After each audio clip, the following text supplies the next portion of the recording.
Hello, কেমন আছো সবাই?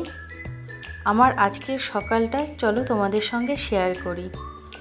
তো আজকে ঘুম থেকে উঠতে একটু দেরি হয়ে গেছে। তো দেখো বাইরে কত সুন্দর রোদ উঠেছে। তো আমি সকালে উঠে আমার সমস্ত বাসি কাজ শেষ করে নিয়ে এবার বসিয়ে দিয়েছি 1 কাপ চা। সকালে ঘুম থেকে উঠে 1 কাপ চা কিন্তু মুডটাকে একদম ফ্রেশ করে দেয়। তো চা খেয়ে নিয়ে এবার আমি চলে এসেছি ব্রেকফাস্ট বানাতে। আজকের ব্রেকফাস্টে আমি বানাবো ডিম টোস্ট। তোমরা কারা কারা আমার মতো ডিম টোস্ট খেতে ভালোবাসো অবশ্যই কমেন্টে জানিও।